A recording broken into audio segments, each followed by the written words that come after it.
Dear Prime Minister, dear Justin Trudeau, dear Deputy Prime Minister Chrystia Freeland, dear Minister for Foreign Affairs Melanie Joly, dear Ambassador Dion, Ambassador Descotes, dear Ambassador Heusgen,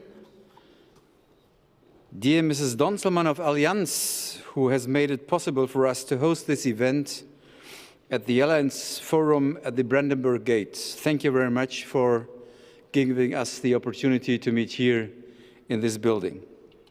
Esteemed members of the Diplomatic Corps, distinguished guests, Canada and Germany are closely linked, of course, in NATO, in which Canada, together with all other allies, protected the freedom of West Berlin and West Germany for decades, and together with others made the peaceful reunification of our country possible. It's a special honor for Atlantik-Brücke and Munich Security Conference to welcome you, dear Justin Trudeau, as our guest of honor today to talk about the situation in Europe. Atlantik-Brücke turned 70 this year, and we are pleased that the pillars of that bridge are built on a firm and stable foundation on both sides of the Atlantic. And I'm especially proud that on this occasion I can announce that we have a founding of an Atlantik-Brücke Canada as an independent sister organization. Ladies and gentlemen, hardly any other country is as closely linked to the European ideas of the Enlightenment and its ideas of freedom, democracy, and human rights as Canada is. And occasionally, I thought sometimes Canada is more European than some of our European member states. Therefore, please allow me, just because my former colleague Chrystia Freeland is among us, it would be a good signal just now if after more than 5 years the German Bundestag would finally ratify the free trade agreement CETA.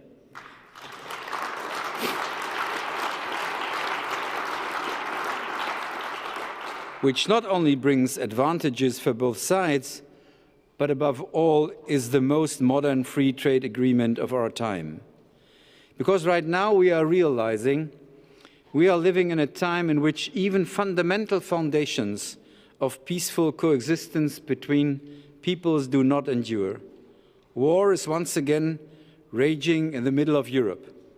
For the first time since 1939, when my country started the Second World War, a war of aggression is being waged on Europe's soil again.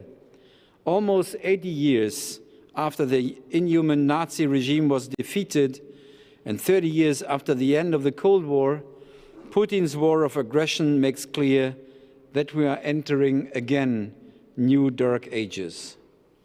No other buildings represents this difficult war-torn history of Europe and Germany better than the Brandenburg Gate, where we just went through. Throughout the Cold War, it was the symbol of a world divided, a world in which two ideological blocs stood face to face, threatening mutually assured destruction with nuclear weapons. But it also stands for the ability to overcome dark ages. It was before the Brandenburg Gate where US President Ronald Reagan famously demanded, "Tear down this wall, Mr. Gorbachev." In 1990, when the Soviet Union collapsed and the Iron Curtain fell, Brandenburg Gate became a symbol for peace and freedom in Europe. Today, Germany stands firm as a democratic, liberal country in the transatlantic community of values. 200 years after its construction, it seemed that Brandenburg Gate finally would deserve the name that was originally intended for it, Peacegate. But we all saw that even in Europe, war is possible again. Even though Russia had moved well over 150,000 troops to Ukraine's border since last year, until 10 days ago, we did not want to believe that Vladimir Putin would dare to invade its neighbor, or that wars of aggression could return to Europe. Russia's president's war of aggression is not about Ukraine, but about reconstituting his country as a great power, especially in Europe. He wants to determine the future and fate of Europe again, and it's not the old Soviet Union that serves as his model for this, but Tsarist Russia. Russia's president thinks in the categories of the 18th and 19th century, wages a war with the means of the 20th century, and believes that he can determine the 21st century with it. The conflict with Russia is not about a war of the West against Russia, as Russian propaganda likes to publicly proclaim. Russia is waging a war against all fundamental norms of international law. If the world community allowed this to happen here in Europe, it would be a dangerous lesson for other autocracies in the world. For this reason, we are grateful for all those who condemn this war of aggression and use their opportunities to stand by Ukraine and increase the pressure on Russia's president to finally stop his war of aggression. War is horrible. We feel for the war's innocent victims and admire the brave and courageous Ukrainians standing firmly against the aggression. But we also feel for those in Russia and Belarus that oppose this war and their autocratic regimes, but who cannot express their opinion without having to fear for their freedom and their life. But we must not lose faith in ourselves and the ability of our liberal and free societies to withstand the anachronism of war and autocracy. There is a future. This is precisely why, in this dawning 21st century, the transatlantic partnership is taking on a new significance. We have shown before that a peace gate can be built. If we stand together and never give up or believe that a better world is possible, we can overcome the darkness of war and conflict again. What is clear, however, is that Europe and its member states, especially Germany, must assume a greater role in maintaining Europe's security and peace. I'm glad that my government has now taken bold steps in this direction and shown its resolve to address the tectonic geopolitical shifts stretching beyond Europe and the Euro-Atlantic that we are witnessing at the dawn of the 21st century. And I'm sure, dear Prime Minister Trudeau, you will give us now important guidance on how we can further strengthen the transatlantic community and work together to secure freedom, peace and prosperity in all parts of Europe. Thank you very much for coming and for your commitment.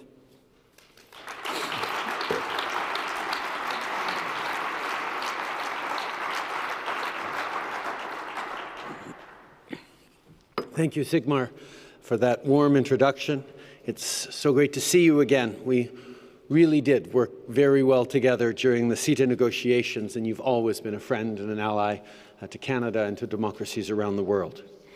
I'm looking forward to my conversation with Anna and with all of you.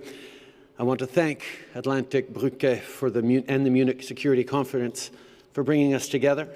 It's a real honor for me to address you today.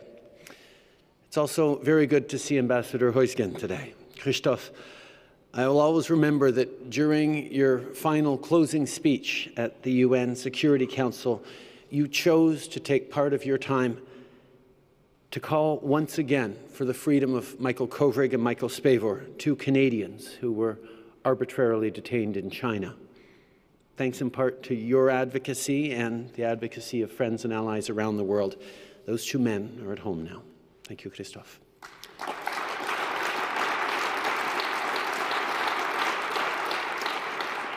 When I was preparing my notes for today's events, I remembered speaking in 2017 at the St. Matthew's Day banquet hosted by then Mayor of Hamburg, Olaf Scholz. Sigmar was there too. He actually delivered remarks right before me that night too. The world has changed in the intervening 5 years, but what I said then remains true today. Canada and Germany have long been partners on the world stage because we share a progressive vision of the world. We understand the importance of international cooperation and partnership, and we value the rule of law. and democracy. It's great to be back in Berlin today. Of all places, the people of Berlin know what it is to fight for democracy. I don't have to tell you how much work it takes, because you already understand that democracy never happens by accident. And as we're reminded now, it certainly doesn't continue without effort. When Vladimir Putin launched a full-scale invasion of Ukraine, he violated Russia's international treaties, and he attacked the values that form the pillars of all democracies.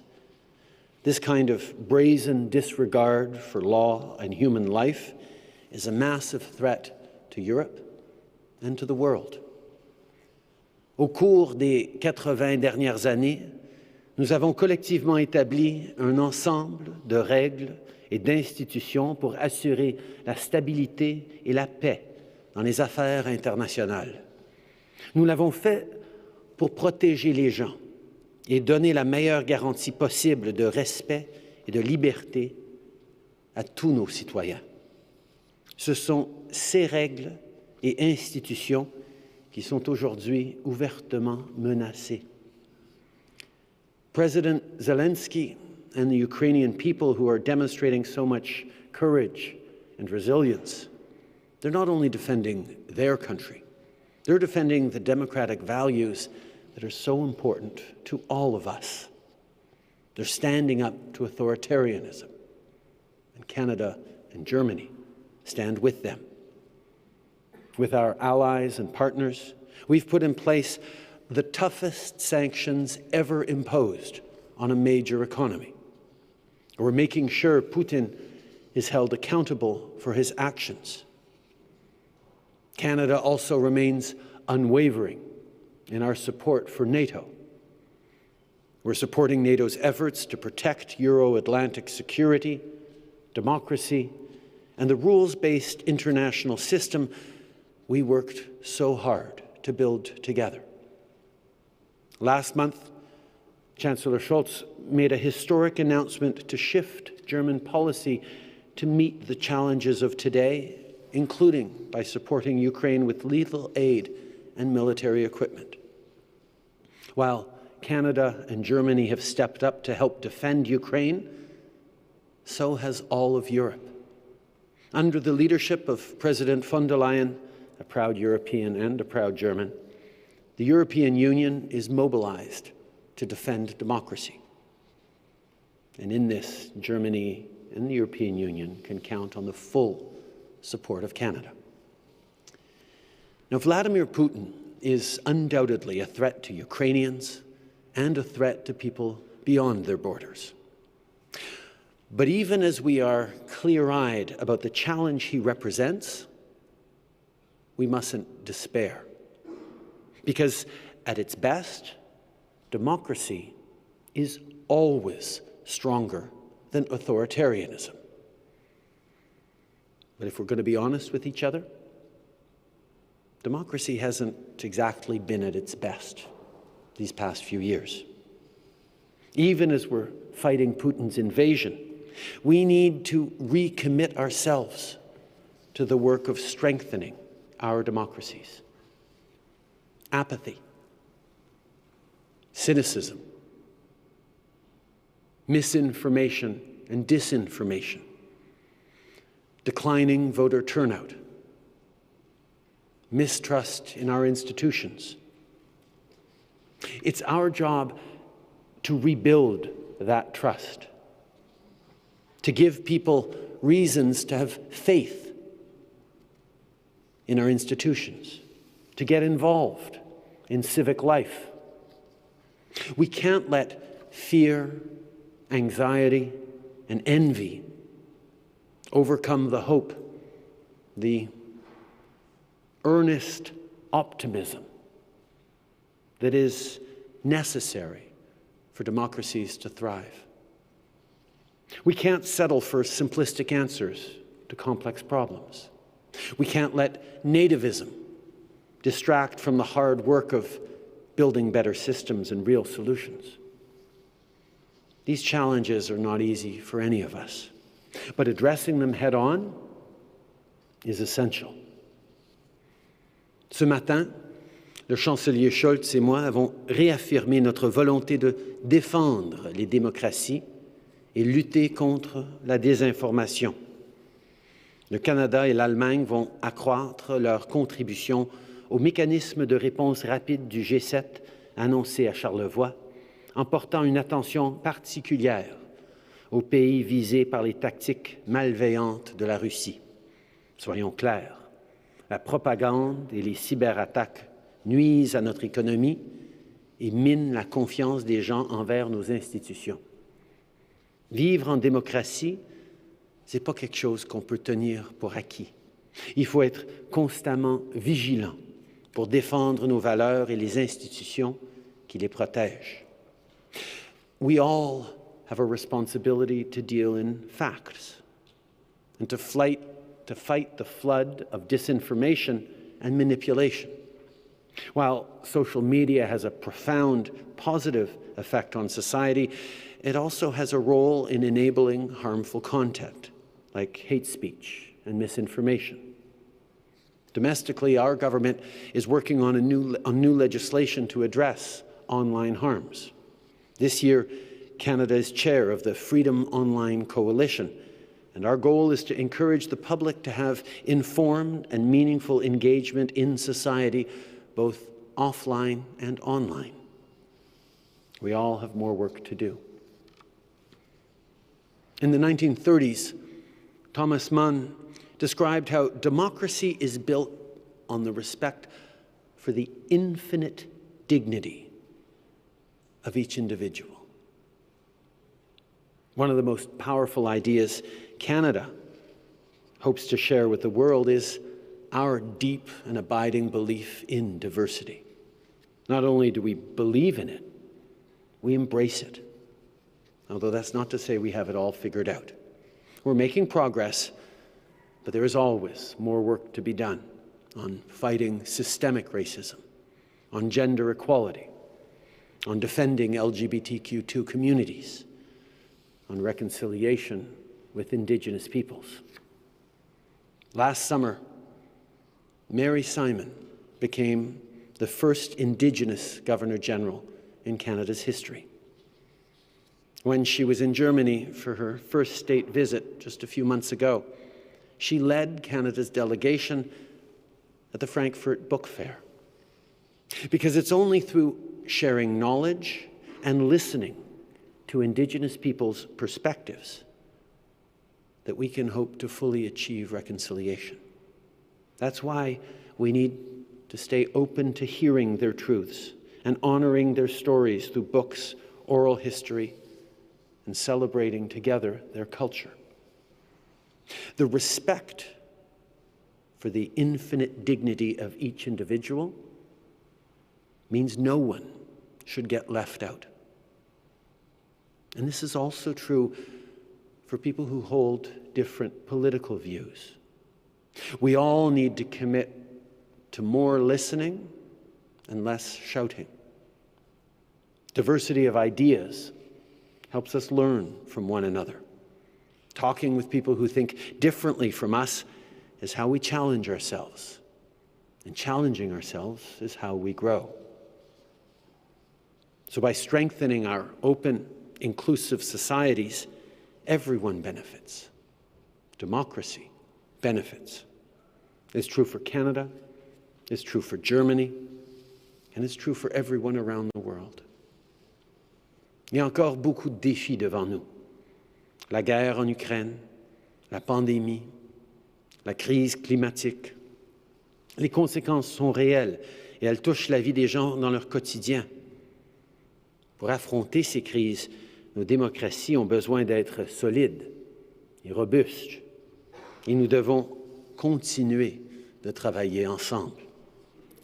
Whether it's the immediate challenge of high gas prices or the long-term consequences of climate change, democracies need to be at their best to have the tough conversations needed to figure that out. Earlier today, Germany signed on to Canada's Global Carbon Pricing Challenge, and Canada signed on to Germany's Climate Club.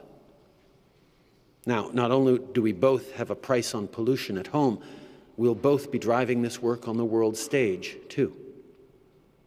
Canada and Germany are also two of the world's biggest economies. So when we stand united on something, it matters. After all, as this crisis in Ukraine has laid bare, we must keep working together. I know that European leaders have been calling for acceleration in the shift to clean, sustainable power as Putin tries to hold a continent of homes hostage over oil and gas. So I want to commend the leadership of Chancellor Scholz to halt the certification of Nord Stream 2 Russian pipeline. This was not an easy decision, but it was the right decision. You will not bend to intimidation, and you will find a path forward on a secure and sustainable energy future. You've made your vision clear, and Canada will stand with you. My friends, as long as we don't take our democracy for granted, as long as we keep working to make it better, as long as we stay united, we needn't ever feel intimidated by tyrants. Over the past years, Putin made the mistake of seeing disagreements as division and debates as weakness. It's actually our greatest strength. This Friday will mark 2 years since the World Health Organization declared COVID-19 a pandemic. This health crisis has been a challenge unlike any other, but it also showed how people stepped up for one another. Everyone rolled up their sleeves and worked together. That is the story of the pandemic. We worked together, just like we're seeing now from people all around the world offering to welcome Ukrainian refugees and send humanitarian aid. Vladimir Putin made serious miscalculations. He underestimated the incredible courage of the Ukrainian people, and he underestimated the resolve and unity of democratic allies and partners in the face of authoritarianism. En ces jours sombres, le courage des Ukrainiens est une source d'inspiration pour toute la planète. We have to continue fighting lies with truth, fear with facts, division with unity. As you all know, the Atlantik-Brücke turns 70 years old this year. I can tell you that this bridge of transatlantic cooperation between our nations will remain strong and sturdy for many years to come. Like I said, a lot has changed since I was in Hamburg 5 years ago. However, the importance of working together to allow democracy to flourish and ultimately to prevail is as true today as it was then. Democracy is not just a concept in a political science textbook. It's our everyday lives. Standing up for our shared values requires constant efforts. But I know that Canadians, Germans, and people everywhere are up to the challenge. In the words of President Zelensky, light will win over darkness. Merci beaucoup. Thank you all. Danke schön.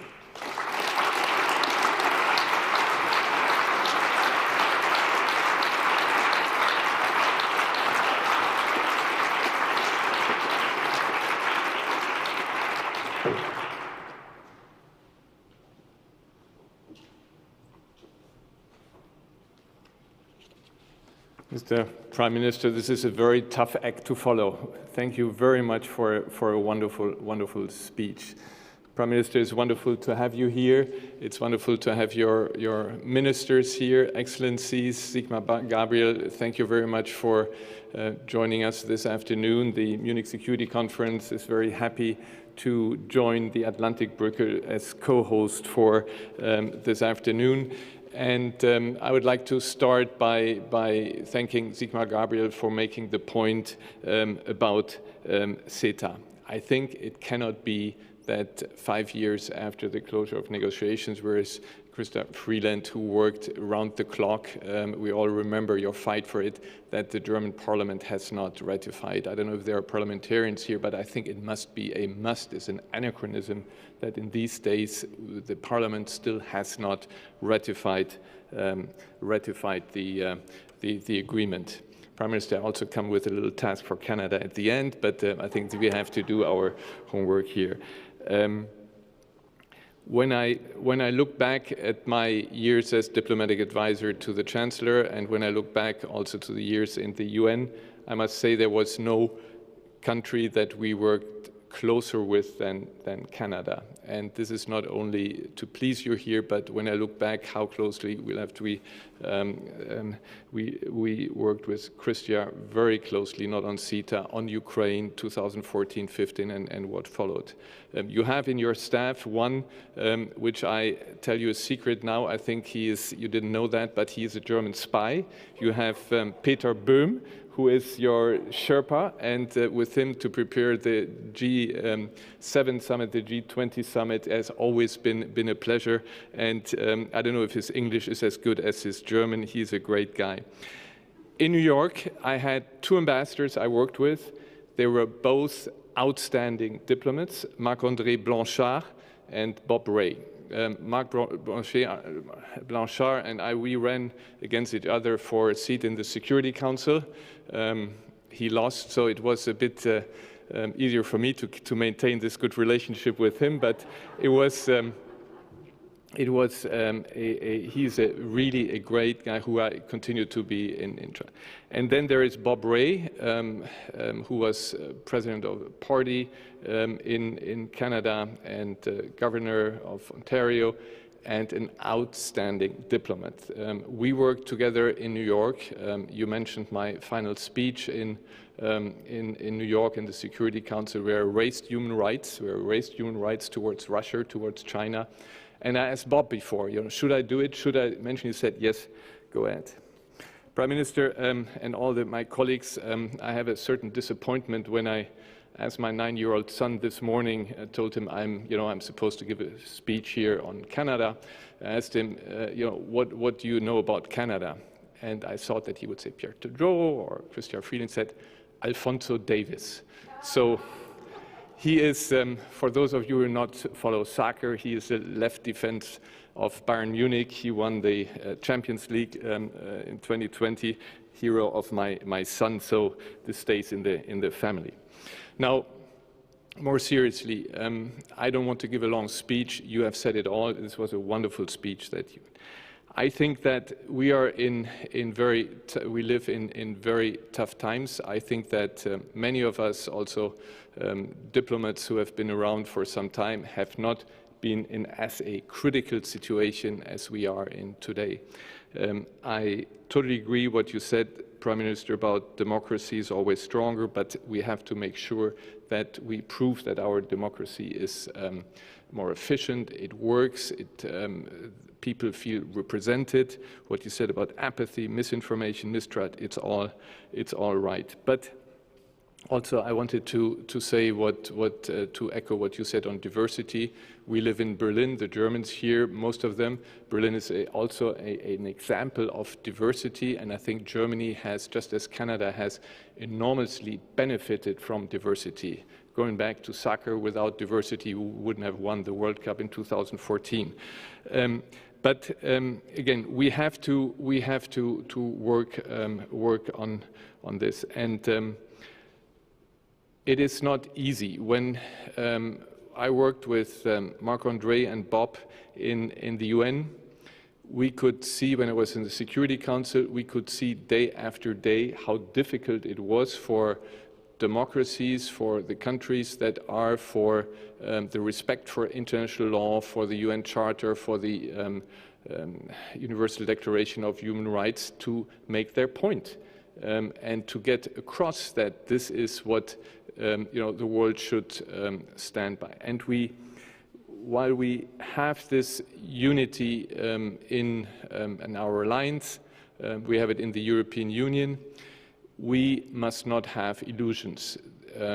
Our enemies are very tough. They are fighting very hard to win not the soul and the minds, but the budgets, the influence, the support for authoritarian leaders.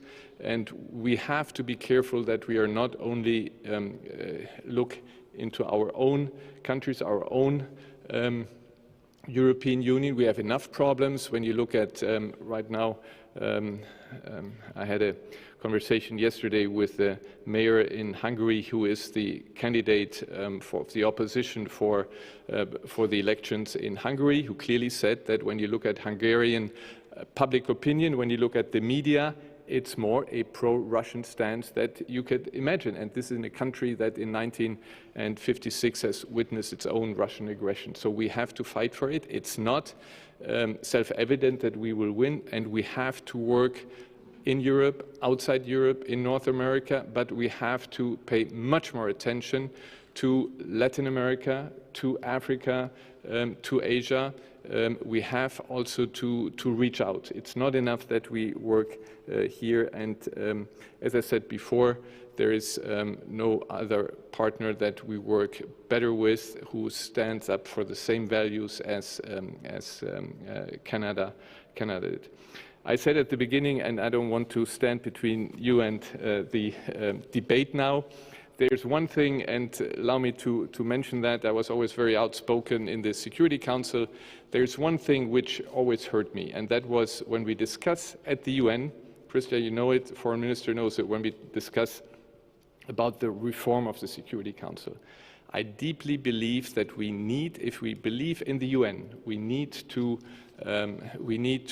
reform the composition of the Security Council, because it doesn't reflect the realities of this world. And it always made my heart bleed that I saw Canada, together with some other friends, aligning themselves with China in preventing to at least have text-based negotiations. That is a text which differs with several options in it, so that we can actually enter into negotiations. China always tries to prevent that, and unfortunately also Canada, Christian and the Foreign Minister, together with some other countries, also were stood on the brakes. I think we have to change that. From a personal view, I think that the Canadian position on substance, on the reform, is one that I would personally subscribe to. I don't speak for the Foreign Ministry anymore, but I think you have to go for it. So let me make this plea for something that I was working very hard on while I was in New York. Let's get the reform of the Security Council on track, so that we keep the UN as the one organization that was created after the Second World War, after the catastrophes that we lived through, the catastrophe that we see right now playing out in Ukraine. And we have to keep the UN, the Charter, the Universal Declaration of Human Rights as the founding and basic documents of our societies. And therefore, my plea is for you to also see to it that we make progress on this item. It may be a small one, but I think it's a symbolic one for what we stand, our societies stand for, and this is the United Nations and the cooperation in that framework. So thank you very much again, Prime Minister, for coming, and looking forward to the debate. Thank you.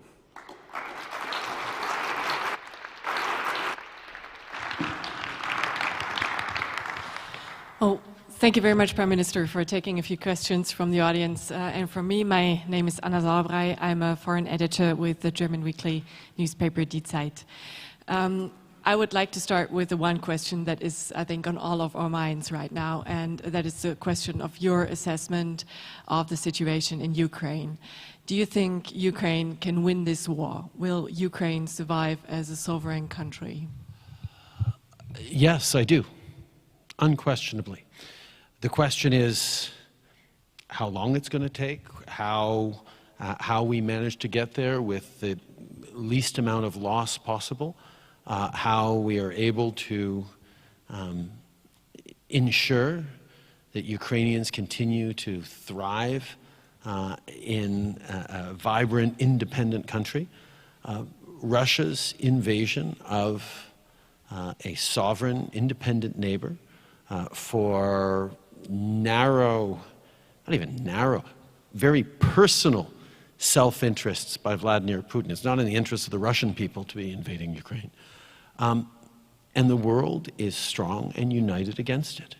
We are focused on not seeing escalation or expansion, because that would be bad for everyone.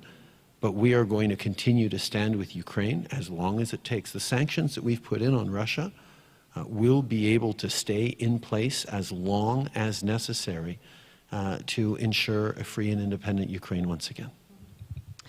Canada has been on the forefront of supporting Ukraine. You've just announced another $1 million package of military aid today. Still, Ukraine says it needs more. It needs a no-fly zone over Ukraine. Would you support that? Are there any circumstances that Europe and Canada can go further? First of all, a little history. Canada supports Ukraine for two reasons. One, because we have shared values, a shared desire to stand up for what is right, and it is wrong to illegally, arbitrarily violate the territorial integrity and sovereignty of a democratic country that is choosing its own path forward. So we stand because of the wrongness of what Putin is doing, but we also stand for very personal historical reasons. After Ukraine itself and Russia, Canada has the largest number of Ukrainian descendants in the world. In early 20th century, a massive wave of migration of Ukrainians came and settled the Canadian prairies primarily, including Christia's ancestors, and built Canada in a very real and tangible way. And the pride of Ukrainian Canadians continues to this day, and the concern and preoccupation and heartache that Ukrainian Canadians are feeling with this violation of their homeland is palpable. So yes, we will continue to stand up and support in every way we possibly can. But NATO has made the determination, and we agree and stand with NATO, that direct conflict between NATO planes or fighters and Russia would not bring about a better outcome for Ukrainians, nor would it bring out a better outcome, especially for the rest of the world.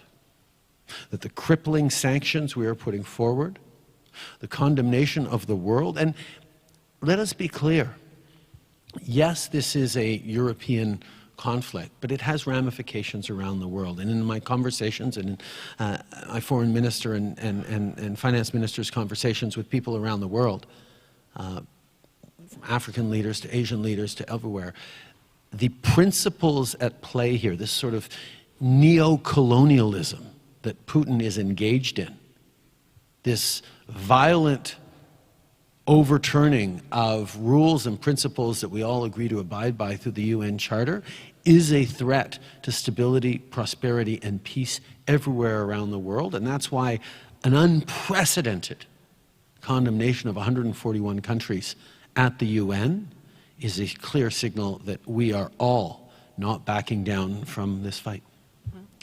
One last question from me, maybe. You can get yourselves ready to ask your questions.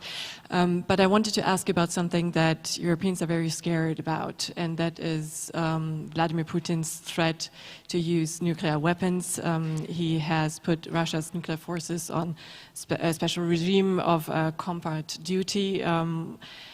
Do you take that threat seriously? Does your government take that threat seriously? We always take all potential threats to Canada extremely seriously, and the threat of nuclear war is one that Canada has long stood against. Back in history, we were one of the few countries many decades ago that was offered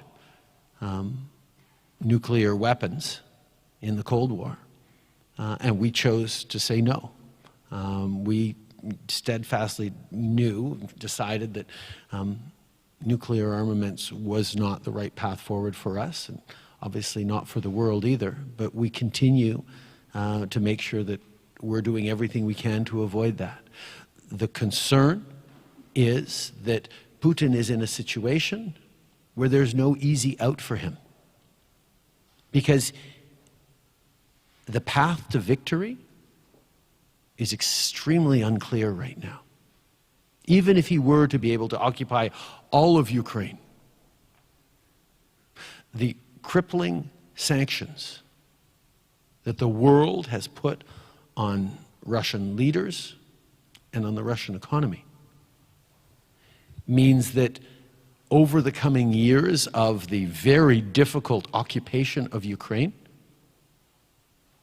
Russians will continue to suffer tremendously because of Vladimir Putin. So we just need to continue to look for negotiated outcomes, look for a way to de-escalate, but we are going to do that in a way that recognizes the fundamental violation of international law that Putin is responsible for, and let Ukrainians decide on the path they want forward. The international community is busy leaning in and talking and trying to look for paths through this, but nothing about the Ukrainians without the Ukrainians is something that we have to stay true to. Thank you. I've got one question here in the second row. Please introduce yourselves and make it brief, because the Prime Minister and his delegation have to leave on time. Sorry, here's a mic for you. Oh, I see. My name is Christian Krinky, and I studied at the international law 60 years ago, or a little bit more than 60. And at that time, the leading professors and the leading thinking in the world was international law and Völkerrecht. Gewalt prevails over Recht. That means so much, well, you know what it means, that military power is more important. And this all has changed now. This all has changed now. And my feeling is you not personally, but you too, are condemned to win this. And that's the only thing which we ask you, to use all your fantasy that you can choose to win this delicate issue that we have at hand. And the question, some of our people in the community still think that something like, again, like in the 62 times, that Gewalt is prevailing over Recht. And that we do everything in this context, and you are one of the key players. So we put all trust on you, but the game is not over till it's over. So I wish you all luck, and thank you if you will do it. Thank you. I think for a lot of citizens, they said, well, Russia just invaded militarily Ukraine. Surely, if you want to stand for Ukrainians, the response has to be military. Well, actually, we have more and better tools than that now.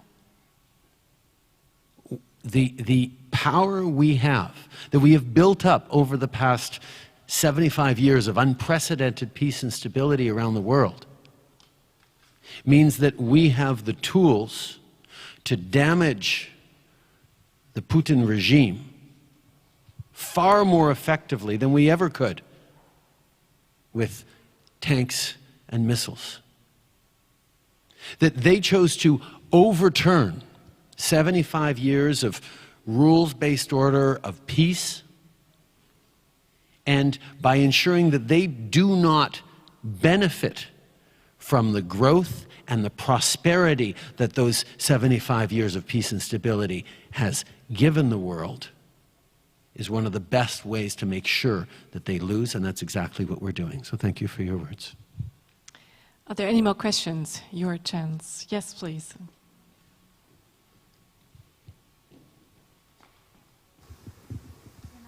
Sorry. Hello, my name is Martin Klingst. I was a US correspondent for Die Zeit for many years, and now I'm a fellow with the Atlantik-Brücke. And I would like to know from you, there's a dispute going on whether, the International Court of Justice and the International Criminal Court of Justice should be, or should be called for take action. And I would like to know your stand on this. And the second question is, how many refugees is Canada willing to take? Canada very much believes in, of course, the International Court of Justice and the ICC, the International Criminal Court as well. I think they are both extremely useful, one state versus state in the International Court of Justice, but also for holding Putin himself accountable for the war crimes he is committing presently in Ukraine. The ICC will be extremely important. And in terms of refugees, Martin, thank you for asking. As you well know, Canada is a country that was built by people fleeing war, persecution, or just looking to build a better life for themselves. And it has been a tremendous strength of our country, going back decades, whether it was accepting Vietnamese refugees fleeing in 1980, whether it was more recently Syrian refugees or Afghan refugees, or any number of waves of people who've come to this country, Ukrainians back in the turn of the century. Contributed to building our country, and we have done extraordinarily well with that. And we will be open to accepting as many Ukrainians as want to come to Canada. We have created a 2-week process where Ukrainians anywhere in Europe can apply to not just come to Canada, but to be able to work and study and integrate into society far beyond a regular visitor's visa. We know many Ukrainians will choose to go home, hopefully soon, when the crisis passes. But many, hopefully, will choose to also stay in Canada and continue to contribute to our country, as many are focused on contributing to the countries that are welcoming them in all around Europe. It's not quite as easy because you can't get to Canada by land, so the first stop is somewhere in Europe, but we're making sure that that second stop is able to be Canada for those who wish to. I think we can take one last very brief question. Maybe two more. We'll take two more? All right, that's good. On the left side to the aisle, lady with a scarf. Hello, I'm Sivin Janssen from the German Foreign Office. I was previously posted in Ramallah, soon going to Ghana. Anyway, thank you so much for being here today. We certainly find all ourselves in a very uncertain present, not only uncertain future, which is sometimes quite worrying. I feel like when we look at Putin, just pretty much 2 weeks ago, we realized what kind of irrational actor we are dealing with. And when we look at the past, there were a lot of red flags, looking at assassinations, looking at Georgia, looking at Central African Republic, at Syria especially. Do you think we really missed those? Should we have acted differently? And would this, I don't know, maybe have changed the situation somehow we are in today? I think there's lots of reflections we have to have. I think there should be a reasonably high bar for countries to choose to take a stand against other countries making decisions. Where that bar is, obviously we've said it, genocide, responsibility to protect. We could have responded stronger to Crimea. We could have done a lot of different things. I think one of the things we have to recognize, or have to reflect on anyway, is how Putin could have been so mistaken in his predictions of what would happen. How could he not think that, or how could he think that he could invade Ukraine and not have the world respond as strongly as it did? Well, over the past 2-3 weeks, it took an awful lot of work by a lot of extraordinary leaders here in Europe and across the Atlantic and elsewhere to build up a package of sanctions that could be incredibly strong, unprecedented, and also united. Putin expected sanctions. He accounted for it. He didn't expect us to be able to work so strongly together in such an unequivocal way. And I think that's because he fundamentally misunderstands the strength of democracy. I remember conversations, or hearing about conversations, in which he told one of my fellow leaders, the fact that you have to go cap in hand to the people every 4 years and ask them for the permission to keep governing. The fact that you allow people to stand up and ask you questions every day and challenge your authority just shows how weak you are, how incapable you are of actually doing big things, doing decisive things. That's Putin's misunderstanding of how strong democracies actually are.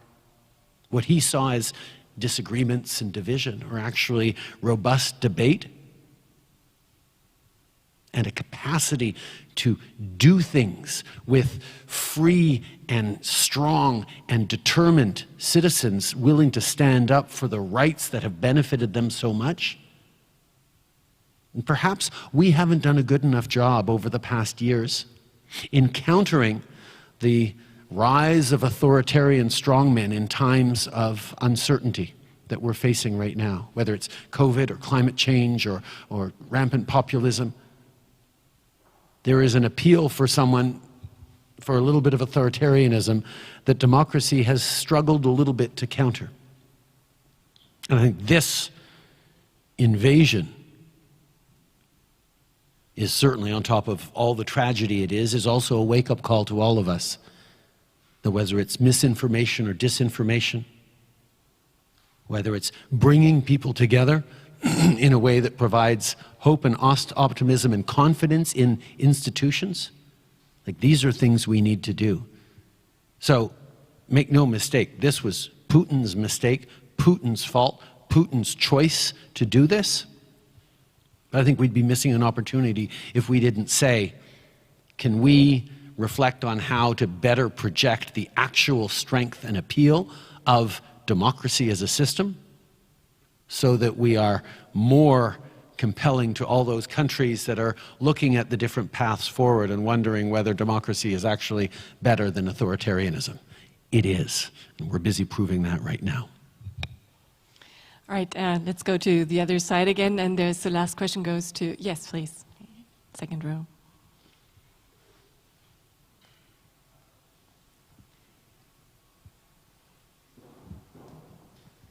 Thank you very much. Prime Minister, you made reference to CETA, as did Ambassador Heusgen, as well as Sigmar Gabriel. So as a trade lawyer and partner with Baker McKenzie and a board member of Atlantik-Brücke, I'm of course very interested to hear an update from you, or Christian actually. And the second part of the question would relate to future free trade agreements. So where do you see the future in terms of including sustainability aspects in free trade agreements? Thank you. Outstanding question. To go to your second part, I think there has been a sense rising over the past years that trade deals have hurt people, that freer trade is not a good thing for our world, for our individual countries. And it's based on the fact that even though freer trade always creates more growth, more prosperity, it doesn't automatically ensure that the fruits of that growth, that prosperity is fairly or evenly distributed to people within the countries that engage in freer trade. And therefore, the case against globalization that is being made in so many populist corners is not so much a case that free trade is bad, but that it hasn't benefited enough people in society. And that's where what we've done with CETA, which was one of the most progressive trade deals ever signed, is build in labor standards, environmental standards, an expectation that spells out how the benefits make sure they go to working people, to unions, to protect the environment, that it's not a race to the bottom to maximize the profits for a few, as sometimes international trade has done. But instead is actually opportunities for small businesses to engage in more trade, for workers to find better jobs and better careers, for people to understand that the connections around the world do create more wealth that can benefit everyone. And that's the challenge we tried to tackle with CETA. And quite frankly, over the past 6 years, 7 years, something like that, since I've been in office, since 2015, 7 years now, we actually became the only G7 country with a free trade deal with every other G7 country in the world. And we did it at a time where people were turning towards protectionism and against globalization. The way we were able to do that was by making a case for trade that benefits everyone, for growth that benefits everyone. And that certainly was at the heart of CETA. And in terms of ratification, CETA is right now about 90 or 95% in place. Businesses in Germany, in countries across Europe and in Canada are benefiting from CETA in massive ways, and we're seeing the trade balance go up. But there are final formalizations that come with ratification, which would be a good thing. And my single argument always on this is I meet regularly European progressives who say, oh, we believe in free trade. We're just not big fans of CETA.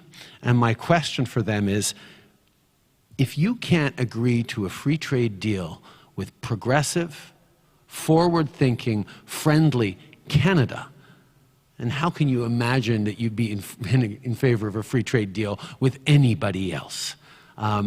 You can't say you're pro-free trade and say, oh, but not with Canada. Come on. And that argument tends to carry the day. Merci beaucoup tout le monde. Thank you so much.